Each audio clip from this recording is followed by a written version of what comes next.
Welcome to your Essential Business Briefing. I'm Stephen Carroll. Coming up, damage control. Is there any end in sight to the United States trade war with China?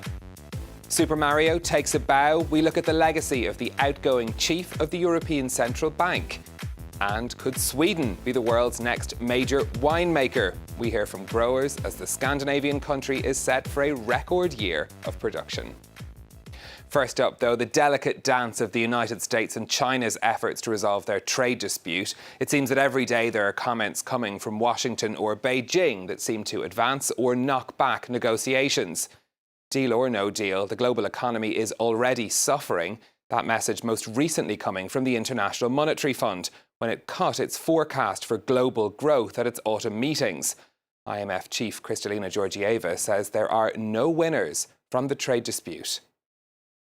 Up to now, we have been talking about cost of trade war.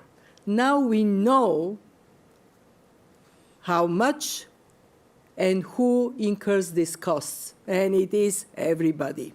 Everybody loses. Meanwhile, trade tensions have also flared between the United States and the European Union, with tariffs being imposed on EU imports. Well, to talk about the seemingly endless issues around trade, I'm joined in studio by Arancha Gonzalez, who's the Executive Director of the International Trade Centre, a joint agency of the WTO and the United Nations. Thank you for coming in to speak to us. Always a pleasure. Your agency's job is to promote trade for small and medium enterprises. Is what you're hearing from those companies reflecting the big picture from the likes of the IMF that trade is slowing down? Absolutely. They are seeing an impact on their business, and the name of the problem is called uncertainty. Too many companies are not at the moment buying, including from smaller suppliers. Too many companies are today not investing, and this is an area that we should be paying more attention to, because investment is what will allow a lot of the countries to make the necessary transformation in their education systems, in their health system, in their infrastructure, all the things that they need to build in order to exit people out of poverty. And today they are feeling the crunch. Investments worldwide are 20% down in the first 6 months of 2019 compared to the same period last year.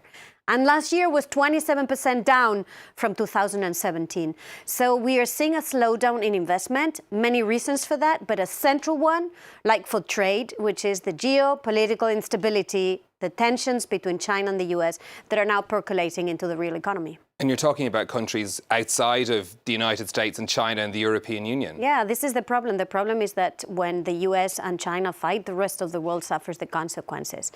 Now, granted, it's not just the US and China. There is lots of instability that is created by others. There is Brexit, there is Japan and Korea. There's lots of tensions, geopolitical tensions in many parts around the world. But the central piece, the one that has, in a way, to be addressed is the big discussions between China and the US. How do you read what's happening in those discussions? It seems like every day there's a step forward and then a step back without any great signs of resolution. Well, what we are seeing is that it's very easy to break. It's very difficult to build. It's easy to break. It's easy to break the law. It's easy to tap the other country with measures. It's easy for the other country to respond. It's much more complicated to address the substantive problems that exist between trading players today. In actual fact, we haven't addressed any of these issues. Take Airbus Boeing. The big problem is that Airbus subsidizes, Europeans subsidize Airbus in a wrong way. America subsidizes Boeing in a wrong way. Hitting each other with tariffs is not going to resolve the underlying problem, which is disciplines, tighter disciplines for subsidies to aeronautics. And we should not forget that it used to be that the EU and the US were the only big plane manufacturers, but there are other kids in town today. So we're breaking a lot, we are causing a lot of instability, but we're not doing enough at building. And building is what we have to focus on now, building in a cooperative manner, not giving away, not ceding, but rather sitting, talking to construct disciplines that are fairer to everybody so that the trading system can stabilize. And where can the leadership on that come from? Who's going to be the person who's going to step up and say, we need to refound this system because clearly the trade disputes are hurting so many Well, first we have to stop digging, and those that are digging should stop digging. But the responsibility for fixing the current deficiencies in trade and investment or in digital taxation around the world are not just the US and China. It's much more than that. Obviously, these two have to be at the table, and they have to have a certain sense of cooperation, and they have to display a certain desire to work with each other. But it's going to take others also around the table to fix this issue because, again, it has global ramifications. This is what we are learning over and over again. We need to fix it, and for that we need people around the table, preferably around a multilateral table. Because so many of these trade disputes relate back to the United States, and you could point fingers at the White House and say that this is coming from the top there that's broken so many of these good trade relations or rocky trade relations that may have been in the past. Is that feeding into how the businesses that you're speaking to are perceiving trade with the United States? Could it hurt trade with the United States? Well, first to say that irrespective of the tactics the current US administration is using, there are underlying issues that need to be addressed and need to be resolved. So what we have to focus is on what is the best method to resolve these issues. And what we know is that the current method of unilateral push is not working.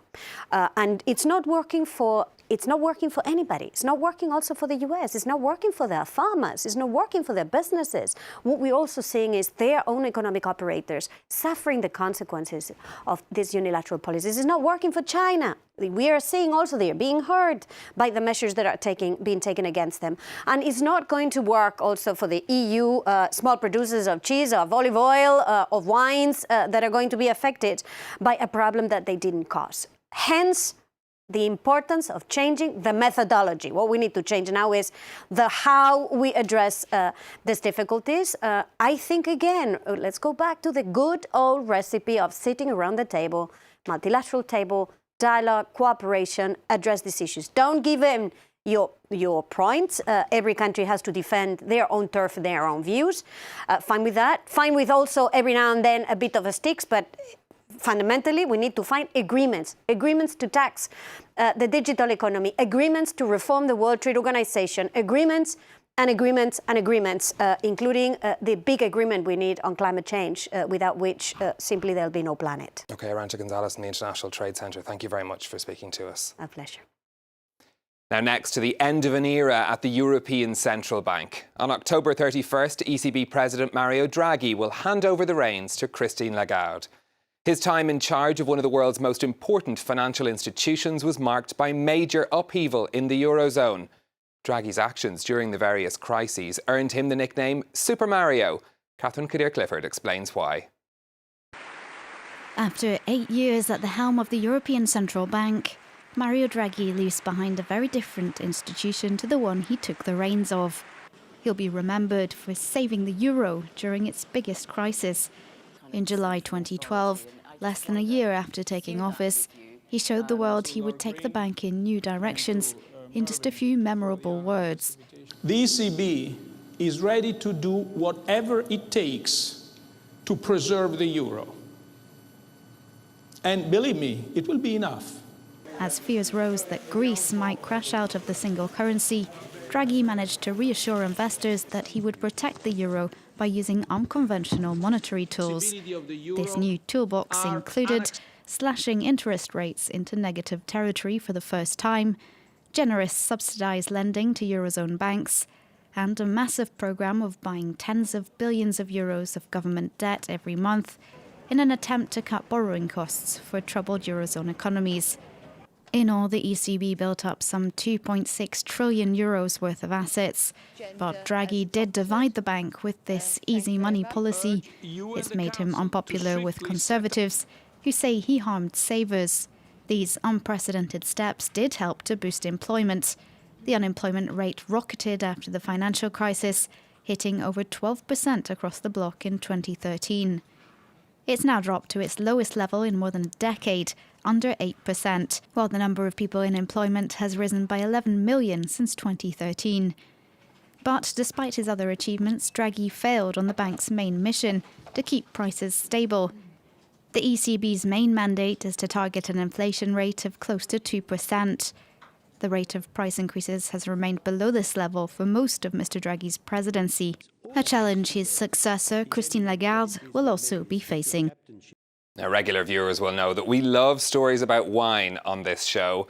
This week, we're taking you to Sweden, where the changing climate has led to a massive increase in wine production there. Some Swedish growers have been in the business for 20 years, but it's now a rapidly expanding industry, as Nicholas Rushworth reports. A trumpet call to begin a wine harvest.